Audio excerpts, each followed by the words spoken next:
Hello guys, it's me Hari. പുതിയ വീഡിയോയിലേക്ക് എല്ലാവർക്കും സ്വാഗതം. അപ്പോൾ നമ്മൾ ഇന്ന് നോക്കാൻ പോകുന്നത് നെറ്റ് കയറ്റം.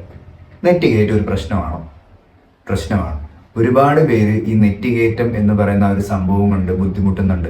അതായത് പലരും എന്നോട് പറയുന്നൊരു കാര്യമാണ്, എനിക്ക് വളരെ പെട്ടെന്ന് നെറ്റ് കയറി പോകുന്നു, ഫ്രണ്ടിലത്തെ മുടി കംപ്ലീറ്റ് പെട്ടെന്ന് പോകുന്നു, പെട്ടെന്ന് ആൾക്കാർക്ക് തിരിച്ചറിയാൻ പറ്റുന്നു, എന്തെങ്കിലും ഒരു സൊല്യൂഷൻ ഉണ്ടോ എന്നുള്ളത്. അപ്പോൾ അതിനു മുന്നേ നമ്മൾ അറിയേണ്ട ഒരു കാര്യം എന്ന് പറഞ്ഞാൽ ഇത് എന്തുകൊണ്ടാണ് ഈ നെറ്റ് കയറ്റം സംഭവിക്കുന്നത്, അല്ലെങ്കിൽ അമിതമായിട്ടുള്ള മുടി കൊഴിച്ചിലൊക്കെ സംഭവിക്കുന്നത് എന്തുകൊണ്ടാണ്, ഇതാണ് നമ്മൾ ആദ്യം അറിയേണ്ടത്. അപ്പോൾ ചാനൽ ആദ്യമായിട്ടാണ് കാണുന്നതെങ്കിൽ സബ്സ്ക്രൈബ് ചെയ്യുക. നമുക്ക് വീഡിയോയിലേക്ക് പോകാം. ഈ നെറ്റ് കയറ്റം രണ്ട് രീതിയിൽ നമുക്ക് പറയാൻ പറ്റും. ഒന്ന്, ഗ്രാജുവലി ഉണ്ടാവുന്ന നെറ്റ് കയറ്റം. അതായത് ഈ നെറ്റ് കയറ്റം എന്ന് പറയുന്ന ഒരു അവസ്ഥ എന്താണെന്ന് വെച്ച് കഴിഞ്ഞാൽ, നമ്മുടെ നെറ്റിയിൽ, എല്ലാവരുടെയും നെറ്റിയിൽ നിങ്ങൾക്ക് കാണാൻ പറ്റും ഈ ചെറിയ ചെറിയ ബേബി ഹെയർസ് ഉണ്ട്. അതായത് ഫ്രണ്ട് സൈഡിൽ മുഴുവൻ ബേബി ഹെയർസ് ആയിരിക്കും ഉണ്ടാകുന്നത്, ഒരു വളരെ കട്ടി കുറഞ്ഞ ചെറിയ ചെറിയ രോമങ്ങൾ. അപ്പോൾ ആ ഹെയർ എല്ലാം കംപ്ലീറ്റ് ആയിട്ട് പോകുന്ന ഒരു സിറ്റുവേഷനിലാണ് പിന്നെ നമ്മുടെ ഹെയർ ലൈൻ മുകളിലേക്ക് കയറി പോകുന്നത്. ഇതാണ് നെറ്റ് കയറ്റമായിട്ട് നമ്മൾ കാണുന്നത്. അപ്പോൾ ഇത് രണ്ട് രീതിയിലുണ്ട്. ഒന്ന്, ഞാൻ ഈ പറഞ്ഞതുപോലെ ഗ്രാജുവലി ഉണ്ടാകുന്ന നെറ്റ് കയറ്റം. അതായത് നമുക്ക് പ്രായം മാറുന്നതനുസരിച്ചിട്ട് നമ്മുടെ മുടി കൊഴിയും, അല്ലെങ്കിൽ നമ്മുടെ നെറ്റി കയറിപ്പോൾ സ്വാഭാവികമായിട്ടും ഉണ്ടാവും. അതിപ്പം പ്രായം മാറുന്നതനുസരിച്ചിട്ട് നമ്മുടെ ഹെയറിൻ്റെ കാര്യത്തിൽ മാത്രമല്ല, നമ്മുടെ സ്കിന്ന്, ഹെൽത്ത്, എന്തിൻ്റെ കാര്യത്തിലായി കഴിഞ്ഞാലും ഇതുപോലെ വേരിയേഷൻ ഉണ്ടാവും. നമുക്ക് 18ാമത്തെ വയസ്സിലുള്ളതുപോലെ ആയിരിക്കത്തില്ല നമ്മുടെ 58ാമത്തെ വയസ്സിൽ, വ്യത്യാസം ഉണ്ടാവും സ്വാഭാവികമായിട്ടും. പക്ഷെ അത് നമ്മൾ അത്ര പെട്ടെന്ന് നോട്ടീസ് ചെയ്യത്തൊന്നുമില്ല. അത് ആ ഒരു ഫ്ലോയിൽ അങ്ങ് പോകും. നമ്മുടെ ഓരോ ഏജ് മാറുന്നതനുസരിച്ചിട്ട് ആ ഒരു സംഭവത്തിൽ അതിന് ഫ്ലോയ്ക്ക് അനുസരിച്ച് അങ്ങ് പൊക്കോളും. പക്ഷെ രണ്ടാമതൊരു കാര്യം എന്താണെന്ന് വെച്ച് കഴിഞ്ഞാൽ, ആൾക്കാർക്ക് പെട്ടെന്ന് നോട്ടീസ് ചെയ്യാൻ പറ്റുന്ന രീതിയിൽ, അതായത് നമുക്കും നമ്മളെ കാണുന്നവർക്കൊക്കെ പെട്ടെന്ന് നോട്ടീസ് ചെയ്യാൻ പറ്റുന്ന രീതിയിൽ ആഴ്ചകളുടെയും മാസങ്ങളുടെയൊക്കെ ഡിഫറൻസിൽ പെട്ടെന്ന് ഫ്രണ്ടിലത്തെ ബേബി ഹെയർസ് ഒക്കെ പോയിട്ട് മുകളിലേക്ക് ഭയങ്കരമായിട്ട് നെറ്റ് കയറി പോകുന്നൊരവസ്ഥ. ഇത് പ്രശ്നമാണ്. ഇതാണ് പലർക്കും, എസ്പെഷ്യലി ബോയ്സിനായി കഴിഞ്ഞാലും ബുദ്ധിമുട്ടുണ്ടാക്കുന്ന ഒരു കാര്യം എന്ന് പറയുന്നത്. നിങ്ങൾ എപ്പോഴെങ്കിലും ചിന്തിച്ചിട്ടുണ്ടോ എന്തുകൊണ്ടാണ് സംഭവിക്കുന്നത്? നിങ്ങൾ ഇനി എത്ര ചിന്തിച്ചു കഴിഞ്ഞാലും, എങ്ങനെ ചിന്തിച്ചു കഴിഞ്ഞാലും, നിങ്ങളുടെ മനസ്സിൽ എപ്പോഴും എക്സ്റ്റേണൽ ഫാക്ടേഴ്സ് മാത്രമേ നിങ്ങളുടെ മനസ്സിൽ വരത്തുള്ളൂ. അതായത് പുറമേ ഉള്ള കാര്യങ്ങൾ, നിങ്ങൾ അത് മാത്രമായിരിക്കും ചിന്തിക്കുന്നത്. മുടി കൊഴിയുന്നു, നെറ്റ് കയറുന്നു, അപ്പോൾ നമുക്ക് പുറമെ എന്ത് ചെയ്യാൻ പറ്റും, എന്തെങ്കിലും റെമഡി ചെയ്യാൻ പറ്റുമോ, അല്ലെങ്കിൽ വീട്ടിൽ തന്നെ നമുക്ക് എന്തെങ്കിലും പ്രിപ്പയർ ചെയ്യാൻ പറ്റുമോ, ഇങ്ങനെയുള്ള കാര്യങ്ങളായിരിക്കും നിങ്ങൾ ചിന്തിക്കുന്നത്. പക്ഷെ നമ്മൾ പലരും ചിന്തിക്കാതെ പോകുന്ന ഏറ്റവും വലിയൊരു കാര്യം എന്ന് പറഞ്ഞു കഴിഞ്ഞാൽ, ഹെയറിനായാലും നമ്മുടെ ബോഡിയുടെ ഹെൽത്തിനായാലും എല്ലാ കാര്യങ്ങൾക്കും ഒരു ഇന്റേണൽ ഫാക്ടറുണ്ട്. അതായത് നമ്മുടെ ഉള്ളു നന്നായാൽ മാത്രമേ നമുക്കത് പുറത്ത് റിഫ്ലക്റ്റ് ചെയ്യുള്ളൂ. അകത്ത് നമുക്ക് പോവേണ്ട സാധനങ്ങൾ പോകണം. ഫുഡ്, നമ്മൾ കഴിക്കുന്ന ഫുഡ്, ന്യൂട്രീഷ്യസ് ആയിട്ടുള്ള ഫുഡ് നമ്മൾ ഡെയിലി കഴിച്ചെങ്കിൽ മാത്രമേ നമ്മുടെ സ്കിൻ, ഹെയർ, ഇതിൻ്റെയൊക്കെ ഹെൽത്ത് നമുക്ക് മെയിൻറ്റെയിൻ ചെയ്യാൻ പറ്റത്തുള്ളൂ. പലരും ഇത് ചിന്തിക്കാറ് പോലുമില്ല.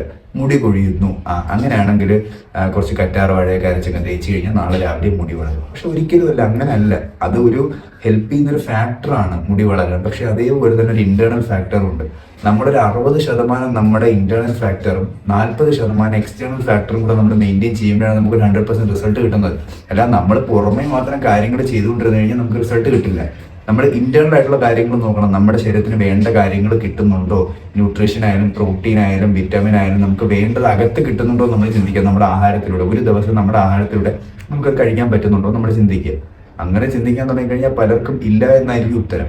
അപ്പോൾ നമ്മുടെ മുടിയുടെ വളർച്ചയ്ക്ക് ആവശ്യമായ ആഹാരത്തിൽ നിന്ന് കിട്ടേണ്ട സാധനങ്ങളൊന്നും കിട്ടിയിട്ടില്ല എന്നുണ്ടെങ്കിൽ അത് സ്വാഭാവികമായിട്ട് ഈ പറയുന്ന നെറ്റ് കയറ്റത്തിനും മുടി കൊഴിച്ചിലിനും ഒക്കെ കാരണമാവുന്ന ഒന്നാണ്. ഇതാണ് ഒന്നാമത്തെ കാരണം. ന്യൂട്രീഷൻ ഡെഫിഷ്യൻസി, വൈറ്റമിൻ ഡെഫിഷ്യൻസി എന്നൊക്കെ നമുക്ക് പറയാം. അപ്പോൾ ഇതാണ് ഫസ്റ്റ് പോയിന്റ് എന്ന് പറയുന്നത്. അതുപോലെ തന്നെ നിങ്ങൾ ശ്രദ്ധിക്കേണ്ട 3 കാര്യങ്ങളാണ് vitamin D deficiency, PCOD, thyroid. ഗേൾസിനാണെന്നുണ്ടെങ്കിൽ, എസ്പെഷ്യലി നിങ്ങൾ PCOD പ്രോബ്ലംസ് ഉള്ളവരാണെന്നുണ്ടെങ്കിൽ, നിങ്ങൾക്ക് ഈ പറയുന്ന നെറ്റ് കയറ്റവും അല്ലെങ്കിൽ ഹെയർ ഫോളും ഒക്കെ സ്വാഭാവികമായിട്ടും ഉണ്ടാവും. ഇനി അടുത്തത് തൈറോയിഡ് ഉള്ളവരാണെന്നുണ്ടെങ്കിൽ, ബോയ്സ് ആയാലും ഗേൾസ് ആയാലും, തൈറോയിഡ് ഉള്ളവർ, തൈറോയിഡിന് മെഡിസിൻ ഇൻടേക്ക് ചെയ്യുന്നവർ, ഇവർക്കാണെന്നുണ്ടെങ്കിലും കൺഫേം ആയിട്ട് ഈ പറയുന്ന നെറ്റ് കയറ്റവും ഹെയർ ഫോളും ഒക്കെ ഉറപ്പായിട്ടും ഉണ്ടാവും. അടുത്തത് വൈറ്റമിൻ ഡി ഡെഫിഷ്യൻസി. ഇത് ഉള്ളവർക്കും ഉറപ്പായിട്ടും ഈ പറയുന്ന പോലെ ഈ കാര്യങ്ങൾ സംഭവിക്കും. അപ്പോൾ എന്തൊക്കെ ചെയ്തിട്ട് നിങ്ങൾക്ക് ഒരു മാറ്റം വരുന്നില്ല എന്നുണ്ടെങ്കിൽ ഉറപ്പായിട്ടും ഈ 3 കാര്യങ്ങളിൽ ഏതെങ്കിലും നിങ്ങളിൽ ഉണ്ടാവും. അത് നിങ്ങൾക്ക് അറിയില്ല എന്നുണ്ടെങ്കിൽ നിങ്ങളത് ചെക്ക് ചെയ്യുക. ഉറപ്പായിട്ടും ഈ 3-ൽ ഏതെങ്കിലും നിങ്ങൾക്ക് ഉണ്ടാവും. മറ്റൊരു ഇമ്പോർട്ടൻ്റ് കാര്യം എന്താണെന്ന് വെച്ച് കഴിഞ്ഞാൽ, നമ്മൾ ഹെയർ എങ്ങനെ ട്രീറ്റ് ചെയ്യുന്നു എന്നുള്ളത് പോലെ ഇരിക്കും. അതായത് ഇപ്പോൾ ലോങ് ഹെയർ ഉള്ളവരുടെ കാര്യമായി കഴിഞ്ഞാൽ, ആൺപിള്ളേരായാലും പെൺപിള്ളേരായാലും നമ്മളൊക്കെ മുടി പല സ്റ്റൈലിൽ കെട്ടിവെക്കുന്നവരാണ്. അപ്പോൾ ഈ കെട്ടി വെക്കുമ്പോൾ നമ്മളൊരു കാര്യം ശ്രദ്ധിക്കണം. ഇപ്പം ഞാനെന്താ കെട്ടി വെച്ചിരിക്കുകയാണ്. അപ്പോൾ കെട്ടി വെക്കുന്നവർ ഒരു കാര്യം ശ്രദ്ധിക്കേണ്ടത് എന്താണെന്ന് വെച്ച് കഴിഞ്ഞാൽ ഒരിക്കലും ഒരു ഫോഴ്സ് ക്രിയേറ്റ് ചെയ്യരുത്. എന്ന് പറഞ്ഞാൽ ഭയങ്കരമായിട്ട് ഫ്രിക്ഷൻ ക്രിയേറ്റ് ചെയ്ത് ഒരുപാട് ടൈറ്റ് ചെയ്തൊന്നും കൊണ്ട് വെക്കരുത്. കാരണം ഒരു എപ്പോഴും കെട്ടി വെക്കുമ്പോൾ ഇപ്പം നിങ്ങൾ മാൻ ബൺ ആയാലും പോണി ടൈൽ ആയാലും നിങ്ങൾ എന്ത് സ്റ്റൈൽ കെട്ടിക്കഴിഞ്ഞാലും മിനിമം എന്ത് ചെയ്യുക, ഒരു ലൂസ് ഇട്ടിട്ട് വേണം അത് ചെയ്യാനായിട്ട്. ലോങ് ഹെയർ ഉള്ളവരുടെ കാര്യമാണ്. അപ്പം നിങ്ങൾ ഒരുപാട് ടൈറ്റ് ചെയ്താണ് കെട്ടുന്നുണ്ടെങ്കിൽ ഇവിടെ ഫ്രണ്ടിലെ മുടി നിങ്ങളിങ്ങനെ ബാക്കിലേക്ക് അത്രയും വലിച്ചു പിടിക്കുന്ന സമയത്തുണ്ടല്ലോ, ഈ ലൈനുണ്ട്, ലൈനിന്ന് പതിയെ അത് വിട്ട് വരും. അതായത് ഹെയർ അതിൻ്റെ റൂട്ടിൽ നിന്ന് പതിയെ പുറത്തേക്ക് വിട്ട് വരും.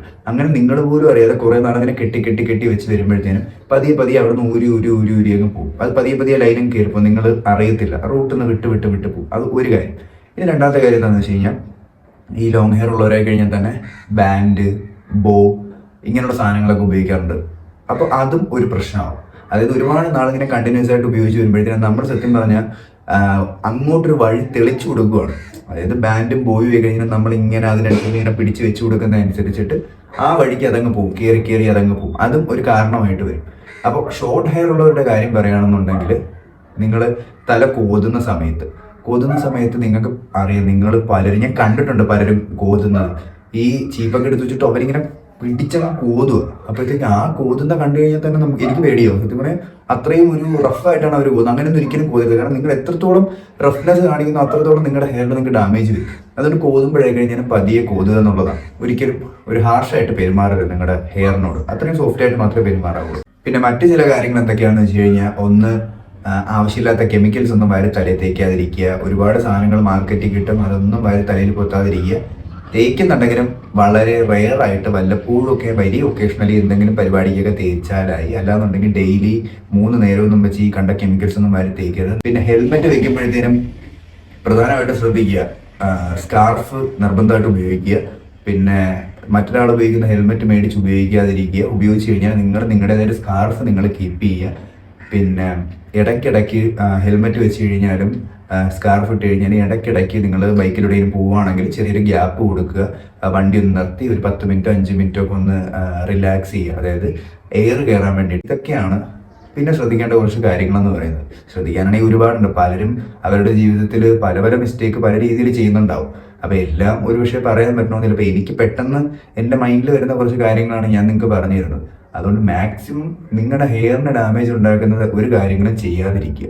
ഇതിനൊരു പരിഹാരം എന്താണ് എന്ന് ചോദിച്ചു കഴിഞ്ഞാൽ, ഞാൻ ഓൾറെഡി പറഞ്ഞതുപോലെ ന്യൂട്രീഷൻ ഡെഫിഷ്യൻസി, വൈറ്റമിൻ ഡെഫിഷ്യൻസി, ഇതാണ് നമ്മുടെ പ്രശ്നം എന്നുണ്ടെങ്കിൽ ഇതിൻ്റെ ഒരു സൊല്യൂഷനായിട്ട് പറയാമെന്നുണ്ടെങ്കിൽ ഫുഡ് കഴിക്കുക. ഫുഡ് എന്ന് പറയുന്നത് നിങ്ങളുടെ നാക്കിന് വേണ്ട ഫുഡല്ല കഴിക്കേണ്ടത്, നിങ്ങളുടെ ഹെൽത്തിന് വേണ്ട ഫുഡാണ് കഴിക്കേണ്ടത്.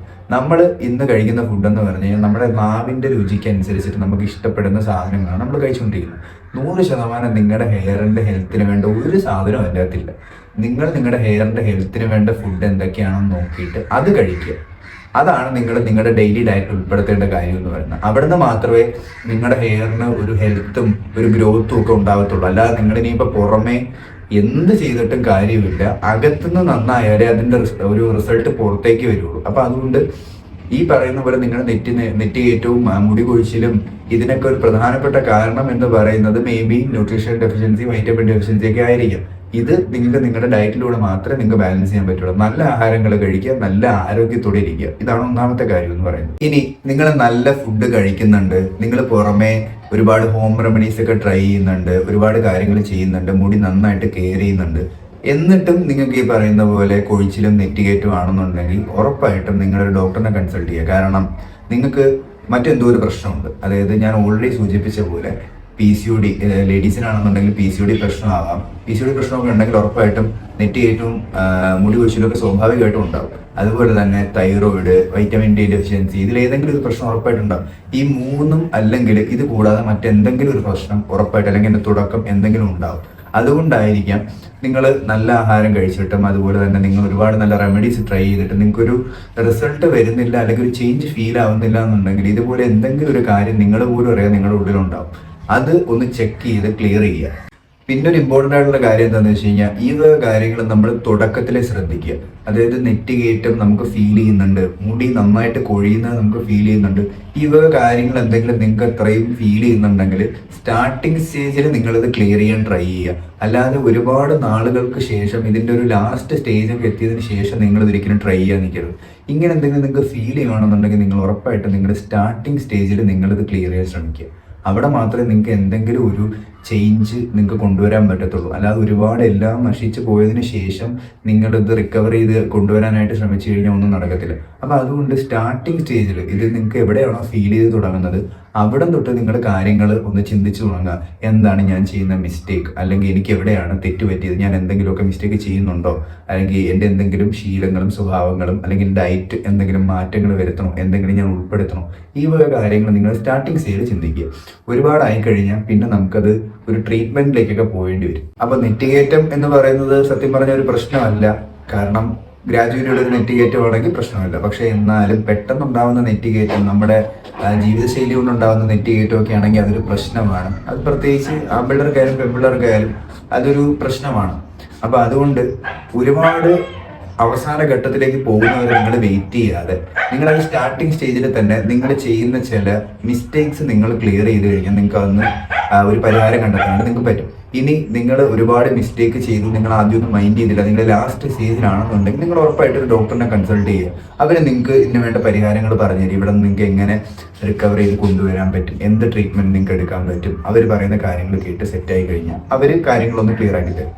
അപ്പോൾ ഇന്നത്തെ വീഡിയോ എല്ലാവർക്കും ഉപകാരപ്പെട്ടു, ഇഷ്ടപ്പെട്ടു എന്ന് വിചാരിക്കുന്നു. എന്തെങ്കിലും ഡൗട്ട്സോ കാര്യങ്ങളോ ഉണ്ടെന്നുണ്ടെങ്കിൽ നിങ്ങൾ കമൻ്റായിട്ടോ പേഴ്സണൽ മെസ്സേജായിട്ടോ ചോദിക്കുക.